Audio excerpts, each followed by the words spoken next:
Good day. This is Dr. Battle here again in Introduction to Biblical Literature, Religion 201. Now, today we're going to begin looking at the historical books. Now, before we begin looking at historical books, we need to kind of get a sense of the history that is covered in these books. These books pretty much cover the history of ancient Israel from the time of its beginning until soon after to the time of the return from exile. In your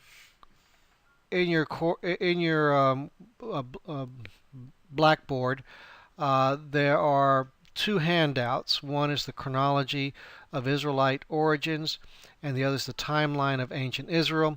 You can go to the handouts, and you should be able to find these and download them for yourself there and look at them in more detail.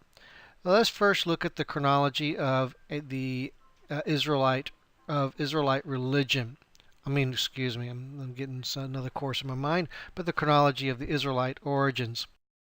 Look at it. If you go there and you pull it up, you'll see this basic handout here. And you see the various columns beginning on the left. You see the date, roughly in BC, the Egyptian chronology. I think this is based upon the middle chronology of the ancient Egypt.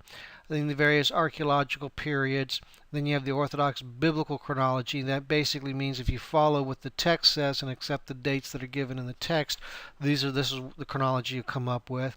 You'll come up with the Albrightian chronology, which takes the text seriously but modifies certain things about the text and kind of talks about generations being 40 years in place of 20 years, and then does some things with certain passages to come up with a slightly different chronology for the Exodus. And then you have the Neo-Albrightian chronology. And this is kind of these folks are folks who still believe that there was an Exodus of some sort. And this is how they reconstruct the history of the origins of the Israelite religion. And you'll find that they talk about, you have the Neo-Albrightians say there's the Canaanite states, and then after a while you have these Canaanite states, they decline. And during this time of decline, or sometime in it, a group from escapes from Egypt and joins these various little tribes that are up in the highlands of the Canaanites, and these become the Proto-Israelites, and they end up over time taking over the Canaanite highlands and establishing what became known as Israel. Now, the basics you see, if you go over to the opposite to the biblical Orthodox position, is that you have the family of Abraham moving into Canaan and living there for a while, then moving down to Egypt, and then growing in numbers in Egypt, and then coming down.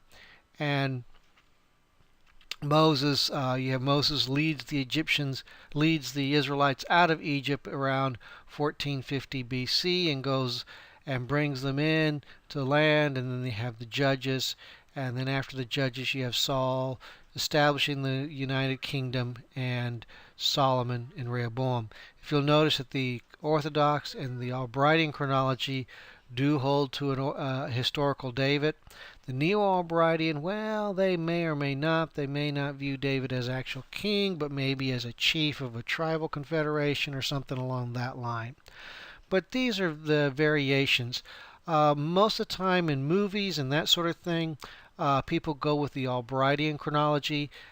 They set that Moses led the people free during the time of Ramses. And so, like if you watch the Ten Commandments or the Prince of Egypt, you'll see that the Pharaoh of the Exodus is Ramses. Well, that is based upon the Albrightian chronology. The other handout that we have, which is the timeline of ancient Israel. If you go there, you'll pull something that looks something like this, and gives you a sense of the timeline. Below it, you see on the top portion of the screen, you have the reference of various historical events. As you see this pretty much follows the Orthodox biblical chronology, and you have the various events of when they happened and how and their locations. You see the fall of Samaria in 722 BC and the fall of Jerusalem in 586 BC, and you go on down to the first return under Zerubbabel in 537, the second return, and then this goes to the time when Rome finally takes over with the Hasmonean. Now you see, let's just begin over on the left-hand side, and you see the period on the two bars below, and you begin with the historical periods, and you'll see as far as we're dealing with the ancient Israelites. First you have the patriarchal age, and that's pretty much the time of Abraham, when Abraham was just basically maybe just a clan or a small family group that lived in Palestine or in Canaan. Then you have the Egyptian sojourn, where this family group lives there in Egypt, and the Egyptians evidently segregated off the Israelites, and the Israelites were able to grow in number because of that, and maintain their identity in place of being absorbed into the population. And they there in Egypt and grow in numbers until they are finally led free in the Exodus. And then you have the period of the Exodus, and you have that 40 years of wandering in the Sinai after their disobedience with God. And then you have the conquest. The conquest comes in quickly at first, and then they slow down, and finally they stop, and they kind of intermingle with the local Canaanite population. And you have the period of the Judges, and then you see the kind of purplish, maybe pinkish, but you have the monarchy. You have the period of first the united monarchy, where all Israel is under one king, and that's first with Saul, and then you have David, and then that concludes with Solomon. After that you have the divided monarchy. In the divided monarchy you have the top, the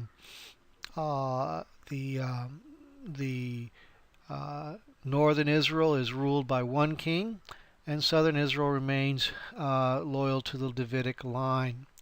Now, northern Israel is destroyed first. With there you see the fall of Samaria. Samaria was the capital at the end of northern Israel.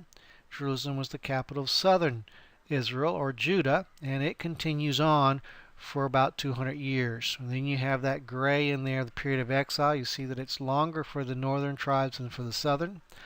And then here comes Cyrus, and he ends up allowing the Israelites to return. And that's their time of Ezra and Nehemiah, and they're allowed to return. And that's pretty well where the biblical narrative ends. And then after that you have King Alexander the Great come in, and the green kind of represents the period where the Greeks were the dominant power. And then you have a period of independence under the Hasmoneans, and then the Romans come in and take over. Archaeological periods is the column right below, and you can see the Bronze Age, the Iron Age, the Persian period, Hellenistic period, and then the Roman period. And if you look below there, you see that 400 years of silence. That's a period of time, for Christians at least, that they view that you do not have any real new prophetic word or authoritative written prophecies during this time period, in which God does not seem to make any special new revelations until the time of Christ. Okay, now let us kind of summarize what's a little bit more important here. We're going to first just kind of the main periods of Israelite history for your purposes are the following five. First of all, the nation begins with the conquest and settlement when they enter into the land of Canaan, the land that they believe God had given to them.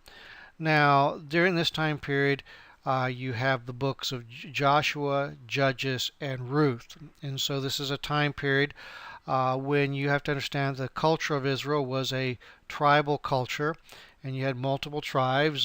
Tradition has 12 tribes, and there's some issues with the numbers there, but there were around 12 tribes of Israel that sometimes worked together, and sometimes they didn't necessarily work together, as you'll see if you read through the book of Judges in a very detailed way. The type of culture that they had here was something like the Iroquois nation that existed at one time in the northeast of this country. You had several tribes that were aligned together, and Martin Noth suggested something like the Amphictyonic League, which was in Greece, whereby the various nations were viewed together, and if an outside threat came together, they would often join to fight him, like they did against the Persians, but at the same time, they weren't necessarily a unified society. The next period that we have is the United Monarchy, and here you have one king. Of course, this begins with Saul, and he establishes the kingdom under him, and establishes a united monarchy that pretty well, by the time of his death, covers all of Israel. Now, the books that would be found in this are 1st and 2nd Samuel, 1st Kings chapter 1 through 11, 1st Chronicles, 2nd Chronicles, chapters 1 through 10. And here you have this united monarchy. You finally have a state. Now, what's a big difference from the tribal league is that now, in the past, in the tribal league, everybody who's a member of the tribe, these laws apply to. But if you're not a member of the tribe, the laws do not apply to you. Now we have what's called a state. And a state, basically, if you are in the territory that has occupied this state, then you are under its laws. For example, we have the Choctaw here in South Carolina, and now Choctaw law does not apply to us, most of us, I would assume, because we are not members of that tribe, but the Choctaw are under the law of South Carolina, because South Carolina is a state. And that is a basic distinction that happens here. So you have a more unified organization and bureaucracy at this time of period, and it expresses itself with the expansion under David. And then you have King Solomon, who really builds it up and ends up building the temple there in Jerusalem and organizing that construction work, and as well as foreign trade. During this time period is a very prosperous time period, but also a time period of when you get prosperous, people with luxury typically are able to hide and disguise sin more effectively than the poor are able to. Well, the next period is, of course, as you remember from earlier, is the divided monarchy. The divided monarchy occurs when Rehoboam, Solomon's son, becomes king, and the northern tribes come to him and say, hey, your father was really taxed us heavy. Now you have to understand that under the ancient custom, it was customary that the king's family didn't pay tax. And so they lived off the taxes from the other 10 tribes or the other 11 tribes. So they come and these guys say, hey, y'all have been living high off the hog off of us. You've been working us hard with all these building projects. Please slow this down and help us to be able to take care of our own matters and things. And Rehoboam first goes to his father's counselors, and they remember how it was before and all that Solomon has done and all the the greatness that has happened under this, and say, yes, there's things are fine. Give them what they want, and they'll be loyal to you. Then he goes to his contemporaries, and they have been used to living off of the taxes that are derived from the others. And they go, whoa, if this happens, we're going to lose our lifestyle. And so they tell Rehoboam, don't do this, because then we won't have the stuff that we have. They say, in fact, let them know that you're the boss, you're the head man, and that you're going to require this of them. And so Rehoboam goes back to the northern tribes and says, you think my father's pinky was heavy? Well, I think my father's thigh was harsh with you. Well, my pinky will be heavier upon you than my father's thigh, meaning that you think my father was really harsh with you and demanded a lot from you. Well, I'm going to really take it out of you. And they looked at him and said, "That's nice, goodbye." And so they said, "What do we have to do with the house of David?" And they left. And they set up a king by the name of Jeroboam over them. And this narrative you can see pretty much in 1 Kings chapter 22 through 12 through 22, and also all of 2 Kings. And you see it pretty much in 2 Chronicles chapters 11 through 36. The thing that Jeroboam does and the sin that he commits that really gets God mad at him over is that God had promised Jeroboam a dynasty that would be parallel to that of the Davidic dynasty, and that it would be just as eternal and prosperous as that of the Davidic dynasty. But Jeroboam saw that his people were going down to Jerusalem to worship, and so he did not like that, because back in those days your politics and your religion were basically one. And he said, if the people keep going down to Israel and worship, down to Jerusalem and worshiping, they'd eventually turn on me and say, the real king of Israel is the Davidic line, and they're going to kill me, and I'm not going to be able. So what he did was he established two new worship centers, or what we would call in biblical studies cult centers, one in Bethel and the other in Dan, and he set up calves there to be looked upon. He says, "Look at these, and this is the God that brought you out of Egypt." Now he would have been he's playing a word game. He's a good politician. He's not saying worship the calves. He's saying that this calf is the bearer of God. In other words, in ancient Near Eastern imagery or iconography, you would expect to see a God standing on top of the calf. But that's not what you have here. You just have the calf. And so he's kind of playing a game, saying, no, I'm not encouraging the people to worship idols. But in reality, that's what he's doing. And so God God becomes mad with northern Israel. And what you have a very interesting also shift under Jeroboam. While the temple was semi-independent from the Judite kingdom, you'll find that the sanctuaries, for example, Jerusalem is considered the sanctuary of Yahweh or God, while the sanctuaries of Bethel and Dan, you'll find in the text, are called the king's sanctuary. So while in Judah you did have a separation of church and state that we see play out in its history a couple of times, in northern Israel, church and state were one. Anyways, so there from this point on you have two kingdoms, the northern kingdom and the southern kingdom. The northern kingdom does not have any king that God is truly pleased with, because they all continue the sin of Jeroboam. In the southern kingdom you have some who are good, some who are bad. And as a result, both kingdoms eventually are destroyed by God for the sins of the people. Now, the next period, after the two nations are destroyed, they go into exile, and this exile officially begins with the destruction of Jerusalem, and the people are led away to Babylon. The writing during this time period will be Ezekiel, Daniel. Right before it, Jeremiah leads up to this period. In fact, Jeremiah records the destruction of Jerusalem.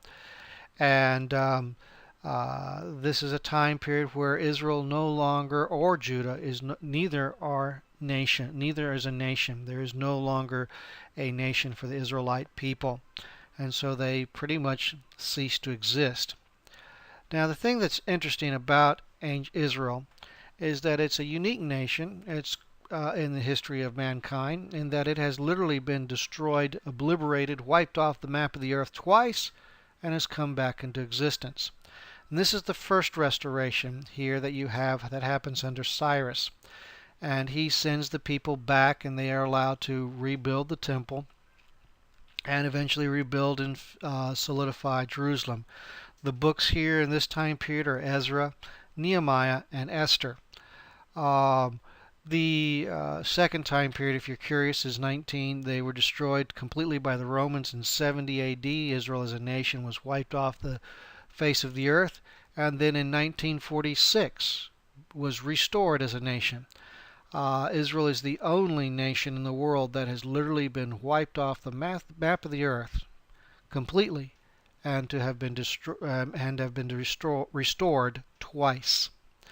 Anyways, the period of history we're talking about is ancient Israel, and you see the 5 main periods here.